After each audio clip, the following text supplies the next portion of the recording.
नेपाली कला संस्कृति भाषा साहित्य लगायतका क्षेत्रमा पुर्याएको अतुलनीय योगदानको बदल र प्रचार हुने नै छ। विगतका दिनहरूमा हेर्दाखेरि हरेक मन्त्रालयमा मन्त्री आइसकेपछि 2 महिना 3 महिना बुझ्न समय लाग्थ्यो।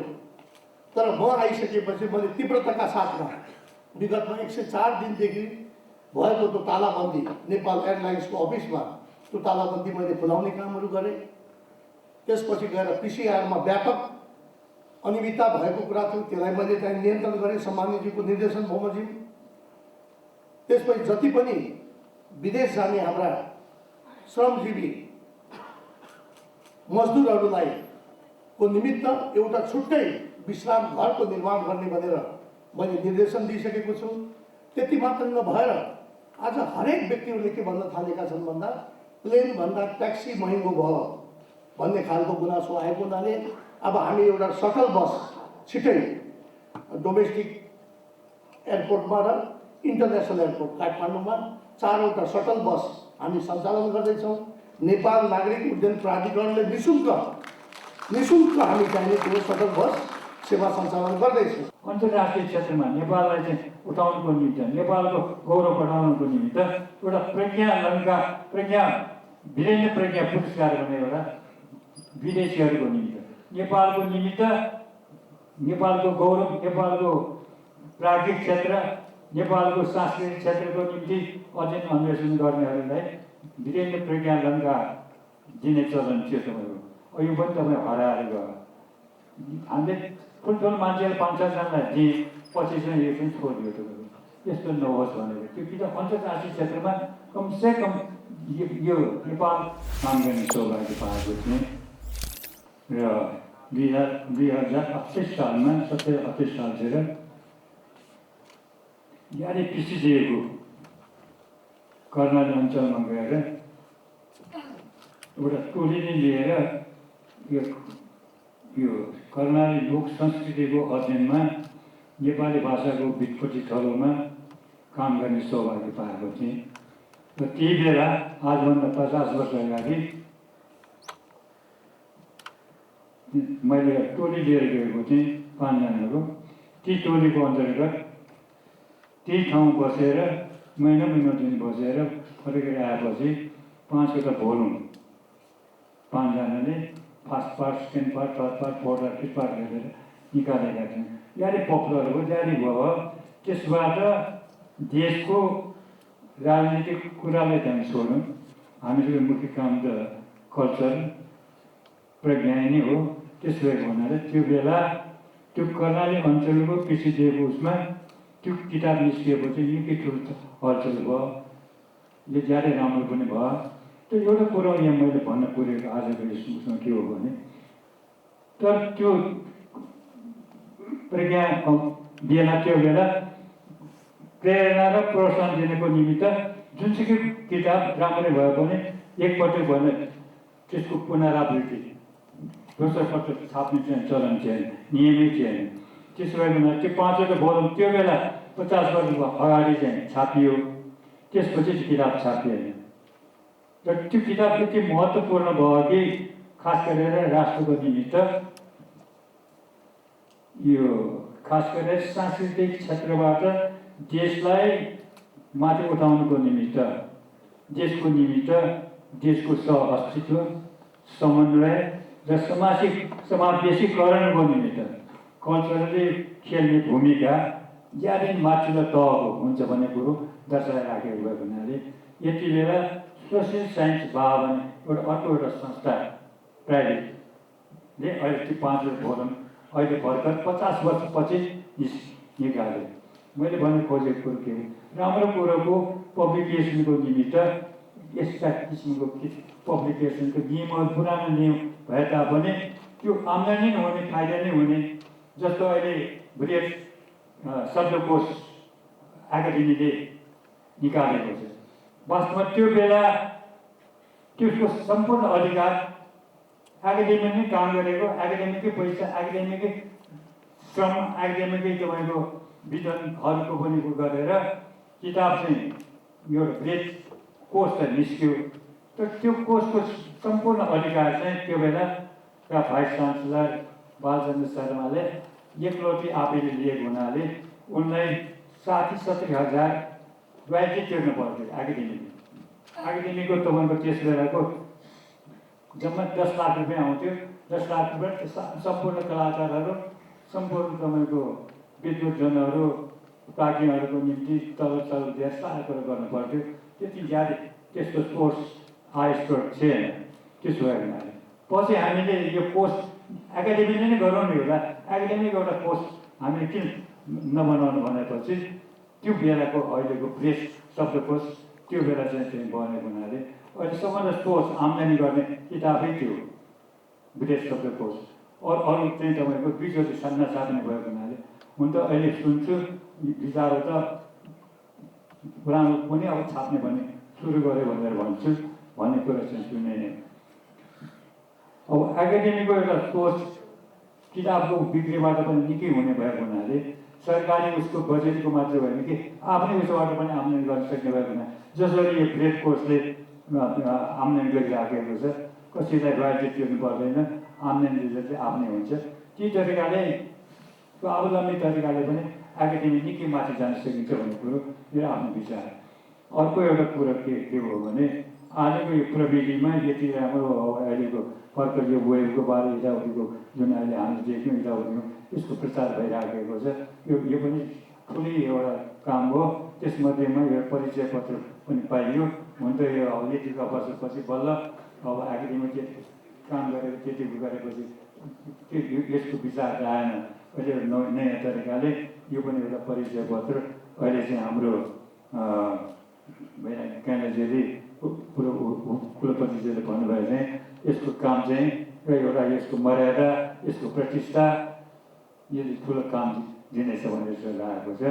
जे होस् अलिअलि गरेर काम चाहिँ भइराखेको छ। मुख्य कुरो एकाडेमीले यत्रो हाम्रो सांस्कृतिक विविधता कल्चर डाइभर्सिटी भएको मुलुकमा यो कल्चरको निम्ति काम नगरिकन जस्तै उपन्यास भए पनि, जस्तै ठुल्ठुलो ग्रन्थ महाकाव्य भए पनि त्यतिको चाहिँ त्यतिको कामयाबी हुँदैन जति हाम्रो कल्चरको लिएर कल्चरको माध्यमबाट समावेशीकरणको आधारमा मेचीदेखि महाकालीसम्मका नेपालीहरूलाई म नेपाली हुँ, मेरो देश नेपाल भनेर चिनाउनुको निमित्त हामीले झगडा गर्ने कुरा आउँदैन, यताउति गर्ने कुरा आउँदैन, त्यो भइरहन्छन् गइरहन्छन्। मुख्य देशको निमित्त त एउटा कल्चर युनिटी नै हो।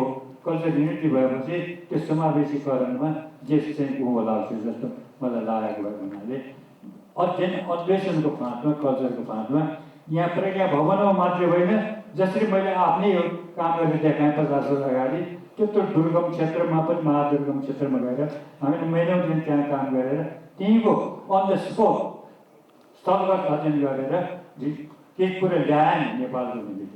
त्यस्तै किसिमको गर्ने एउटा प्रोजेक्टमा पनि यसमा लागेको खण्डमा देशमा चाहिँ धेरै काम हुन्छ। प्रज्ञाको तर्फबाट हाम्रो देश सानै भए पनि हाम्रो कल्चर, हाम्रो सांस्कृतिक विविधताले गर्दाखेरि देशमा नेपाली सुखी बन्ने एउटा जुन सङ्कल्प अहिले भइराखेको छ सारा कुराहरू यसमा ठुलो टेवा दिन्छ भन्ने जस्तो लागेको छ।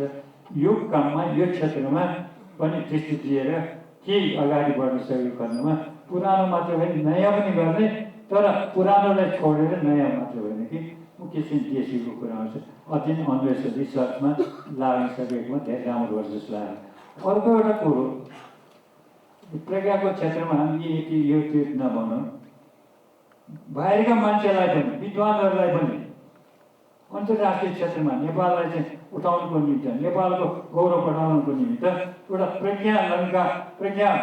वीरेन्द्र प्रज्ञा पुरस्कार भन्ने एउटा विदेशीहरूको निमित्त, नेपालको निमित्त, नेपालको गौरव, नेपालको प्राज्ञिक क्षेत्र, नेपालको सांस्कृतिक क्षेत्रको निम्ति अध्ययन अन्वेषण गर्नेहरूलाई वीरेन्द्र प्रज्ञा अलङ्कार दिने चलन थियो तपाईँको। यो पनि तपाईँ हराएर गयो। हामीले ठुल्ठुलो मान्छेले 5-6 जनालाई दिए पछि चाहिँ यो पनि छोडियो तपाईँको। यस्तो नहोस् भनेर त्यो कि त अन्तर्राष्ट्रिय क्षेत्रमा कमसेकम यो नेपाल प्रज्ञा प्रतिष्ठानले दिने त्यो गौरवलाई बाहिरका मान्छेले त ठुलो सम्मान गर्छन् तपाईँको। जसरी अहिले हामीले यसलाई सम्मान गऱ्यौँ त्यस्तै किसिमको नेपालको वीरेन्द्र प्रज्ञा पुरस्कार पाएको भनेपछि उनीहरूले ठुलो इज्जत हुन्छ।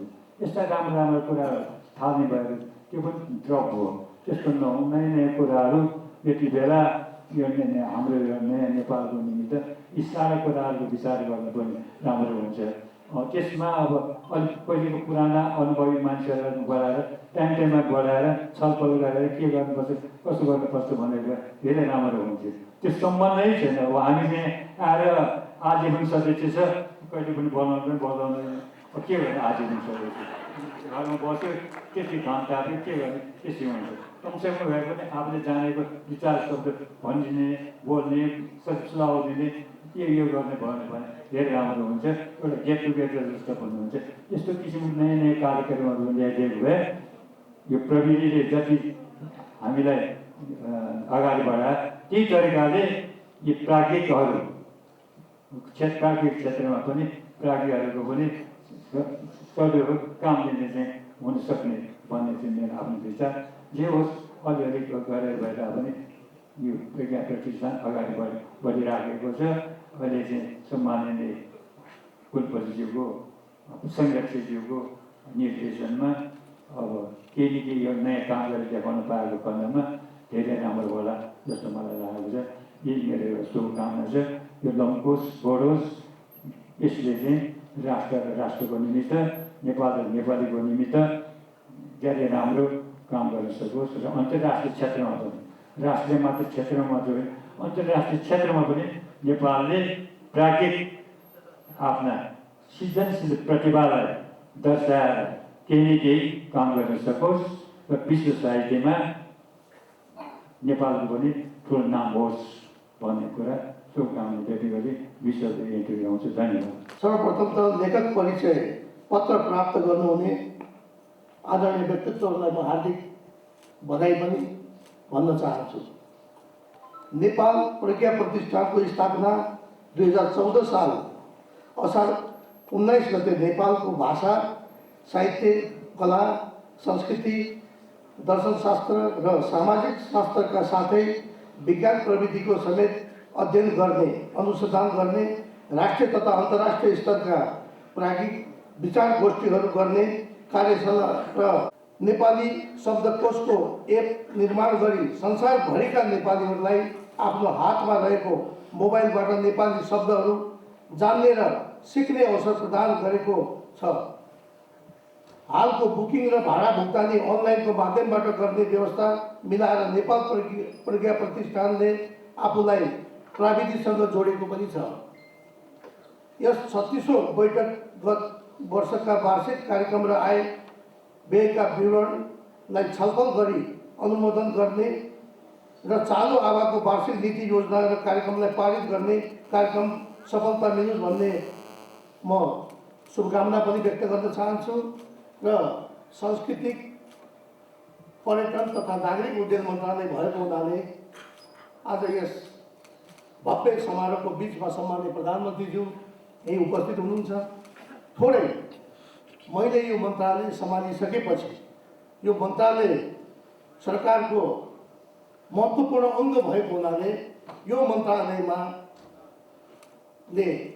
विगतका दिनहरूमा हेर्दाखेरि हरेक मन्त्रालयमा मन्त्री आइसकेपछि 2 महिना 3 महिना बुझ्न समय लाग्थ्यो। तर म आइसकेपछि मैले तीव्रताका साथमा विगतमा 104 दिनदेखि भएको त्यो तालाबन्दी नेपाल एयरलाइन्सको अफिसमा त्यो तालाबन्दी मैले खुलाउने कामहरू गरेँ। त्यसपछि गएर पिसिआरमा व्यापक अनियमितता भएको कुरा थियो, त्यसलाई मैले चाहिँ नियन्त्रण गरेँ सम्माननीयज्यूको निर्देशन बमोजिम। त्यसपछि जति पनि विदेश जाने हाम्रा श्रमजीवी मजदुरहरूलाई को निमित्त एउटा छुट्टै विश्राम घरको निर्माण गर्ने भनेर मैले निर्देशन दिइसकेको छु। त्यति मात्र नभएर आज हरेक व्यक्तिहरूले के भन्न थालेका छन् भन्दा प्लेन भन्दा ट्याक्सी महँगो भयो भन्ने खालको गुनासो आएको हुनाले अब हामी एउटा सटल बस छिटै डोमेस्टिक एयरपोर्टमा र इन्टरनेसनल एयरपोर्ट काठमाडौँमा 4वटा सटल बस हामी सञ्चालन गर्दैछौँ। नेपाल नागरिक उड्डयन प्राधिकरणले निःशुल्क हामी चाहिने त्यो सटल बस सेवा सञ्चालन गर्दैछौँ। र साथसाथै म अस्ति 26 गते दिल्ली गएको थिएँ। क्याबिनेटबाट अनुमोदन गरेर नेपाल सरकारले मलाई पठाएपछि मैले 2 दिने भ्रमणमा त्यहाँका पर्यटन मन्त्री, सिभिल एभिएसन, नागरिक उड्डयन मन्त्री ज्योतिरादित्य सिन्धियाजीसँग मैले आधा घन्टा मेरो भेटघाट भएको थियो। त्यो भेटमा पुरै उहाँले नेपालीमा हिन्दी उहाँले प्रयोगै गर्नु भएन, अङ्ग्रेजी प्रयोगै गर्नु भएन। हामीले 1 to 1 मेरो समकक्षी भारतीय मन्त्रीज्यूसँग आधा घन्टा कुरा गरेर यो जुन हाम्रो अहिले लिमा 6 to 6 1 वे छ त्यसलाई 2 वे चाहिँ सञ्चालन गर्नु पर्यो भनेर मैले उहाँलाई आग्रह पनि गरेँ। र जुन अहिले हाम्रो भैरवा इन्टरनेसनल एयरपोर्ट हामी छिटै सम्माननीय प्रधानमन्त्रीज्यूको बाहुलीबाट हामी छिटै उद्घाटन पनि गर्नेछौँ र त्यसलाई पनि भोलि गएर त्यो ल्यान्डिङ र टेकअप गर्न पनि त्यसले समस्या भएको हुनाले त्यसलाई छिटो चाहिने यो 2 वे बनाइदिनु पर्यो भनेर मैले उहाँलाई अनुरोध गरेको छु। त्यस्तै अहिले हाम्रो नेपाल एयरलाइन्सको जहाज एउटा मात्रै दिल्ली जाने गर्छ, कम्तीमा त्यसलाई 2टा गराइदिनु पर्यो। एयर बबलका समस्याहरू छन्। नेपालको जहाज र भारतको जहाजबाट नेपालको जहाजबाट भारत जाँदाखेरि विदेशीहरूले चढ्न नपाइने एयर बबल त्यहाँ लागू भएको छ। त्यसलाई पनि छिटै चाहिने अब हटाउनु पर्यो भनेर समकक्षी मन्त्रीसँग मैले कुरा गरेको छु। त्यहाँ हाम्रो सांस्कृतिक मन्त्री सांस्कृतिक मन्त्री हाम्रो अजय भाटसँग पनि मेरो कुरा भएको छ। सांस्कृतिक विषयमा थुप्रै कुराहरू त्यहाँ भएको छ। अब एक दिन चाहिने छुट्टै मन्त्रालयमा मैले यहाँबाट निमन्त्रणा दिएर हामी छुट्टै 1 दिन 2 दिन यहाँका भएका चाहिने ज्ञानहरूको बारेमा चाहिने हामी छलफल गरेर हामी कसरी अगाडि बढ्न सक्छौँ। अब म त भर्खरै आएको छु, यो विषयमा धेरै कुरा पनि जानेको छैन, अनभिज्ञ पनि छु। यो विषयमा पनि हामी छिटै छलफल गर्ने कुरा म आजका अध्यक्षज्यूलाई आग्रह गर्दै म फेरि यहाँहरूलाई हार्दिक आभार व्यक्त गर्दै सम्मानित ज्यूले आफ्नो महत्त्वपूर्ण समय दिएर उहाँ उपस्थित हुनुभएको छ, उहाँलाई पनि हार्दिक धन्यवाद दिँदै म आफ्नो भनाइ यही अन्त गर्छु। धन्यवाद, नमस्कार। नेपाल विज्ञान प्रतिष्ठानका उपकुलपति तथा राज्य सभाका अध्यक्षज्यू, माननीय संस्कृति पर्यटन तथा नागरिक उड्डयन मन्त्रीज्यू, विज्ञान प्रतिष्ठानका उपकुलपतिज्यू, उपस्थित राज्य परिषदका सदस्यज्यूहरू, यहाँ सम्पूर्ण महानुभावहरू, नेपालको विज्ञान प्रतिष्ठानले आफ्नो 36औं राज्य सभा आयोजना गर्न लागेकोमा मलाई खुसी लागेको छ। महाकवि लक्ष्मीप्रसाद देवकोटाको परिकल्पना तथा अन्य प्राज्ञिक व्यक्तित्वहरूको भूमिका स्वरूप आजभन्दा 64 वर्ष अगाडि स्थापित यस प्राज्ञिक संस्थाले नेपालको भाषा, साहित्य, संस्कृति, कला, दर्शन, सामाजिक शास्त्र, विज्ञान आदि विषयको अध्ययन, अनुसन्धान, समस्या समाधान क्षेत्रमा महत्त्वपूर्ण काम गर्दै आएको पनि छ। आगामी दिनमा पनि यस प्रतिष्ठानले प्राज्ञिक अध्ययन अनुसन्धानबाट नेपालको विविध भाषाभाषी, जात जाति समुदायका मौलिक संस्कृति, कला, साहित्यलाई समेटी उनीहरूको संरक्षण, सम्वर्धन र उन्नयनका क्षेत्रमा थप प्रयास गरिरहनेछ भन्ने मैले विश्वास दिएको छु। नेपालको भौगोलिक बनोट, सप्तरङ्गी इन्द्रिय समाज, विरतापूर्ण इतिहास र गौरवशाली पुर्खाहरू जान्नु मात्र सबैको सजिलो भए पनि हजारौँ सांस्कृतिक कृतिहरू, साहित्यिक कृतिहरू सिर्जना हुन सक्छन्। यहाँका हिमाल, पहाड, तराई, उपत्यकाभित्र रहेका हरेक खोला, खोल्सा, रुख, चौतारी, मठनदी, गुम्बा, देवालय आदिको आफ्नो पनि अमर कथाहरू छन्। प्रत्येक जाति र संस्कृतिसँग जोडिएका अनगिन्ती प्राज्ञिक सामग्रीहरू छन्। नेपाली पौरख र नेपाली गौरवभित्र बसेका कैयौँ सम्पदाहरू छन्। यिनको खोजी र प्रकाशन आजको प्रमुख आवश्यकता पनि हो। नेपाल विज्ञान प्रतिष्ठानको अगुवाईमा हामीले हाम्रो अपार बौद्धिक सम्पत्तिलाई विश्व सामु चिनाउनु पर्दछ। भाषा, साहित्य, कला, संस्कृति, साहित्य, दर्शन, सामाजिक शास्त्र आदि जस्ता कुराहरू देशलाई चिनाउने आधार हुन्। देश भौतिक रूपमा त छुट्टै सम्पन्न भए पनि देशको सांस्कृतिक पक्ष कमजोर छ भने यसले अपेक्षित समृद्धि हासिल गर्न सक्दैन। देशले प्रज्ञा प्रतिष्ठान जस्ता प्राकृतिक संस्थाहरूबाट कल्याणपक्ष भएको सांस्कृतिक क्षेत्रको सरकारी सहभागी विकासले हो। नेपालको प्राज्ञा प्रतिष्ठानले कानुन र निर्धारित भाषा, साहित्य, संस्कृति, दर्शनशास्त्र, सामाजिक शास्त्र जस्ता विषय क्षेत्रसँग सम्बन्धित विभिन्न विषयहरूका केन्द्रतामा रहेर अध्ययन, अनुसन्धान, गोष्ठी सम्मेलन, कार्यशाला, प्रकाशनका माध्यमबाट राष्ट्रका प्राज्ञिक आकांक्षालाई परिपूर्ति गर्नका लागि ऐतिहासिक काम गरिरहेको छ। परिवर्ती समाजको अपेक्षा अनुसार नवीन कृतिहरूको प्रकाशन, पूर्व प्रकाशित तर हाल प्राप्य अवस्थामा रहेका भूतपूर्व कृतिहरूको पुनः प्रकाशन गरिएको माग अनुसार प्राज्ञिक सामग्रीको उत्पादनमा प्रज्ञा प्रतिष्ठानले सन्तोषजनक कार्य सम्पादन गरेको जानकारी लिने पाएको छु। महाकवि लक्ष्मीप्रसाद देवकोटा सङ्ग्रहालय निर्माण कार्यको थालनी भएको र यसै वर्ष सम्पन्न गर्ने कुराले उहाँलाई सम्मान हुनुका साथ देवकोटाले नेपाली कला, संस्कृति, भाषा, साहित्य लगायतका क्षेत्रमा पुर्याएको अतुलनीय योगदानको बदल र प्रचार हुने नै छ।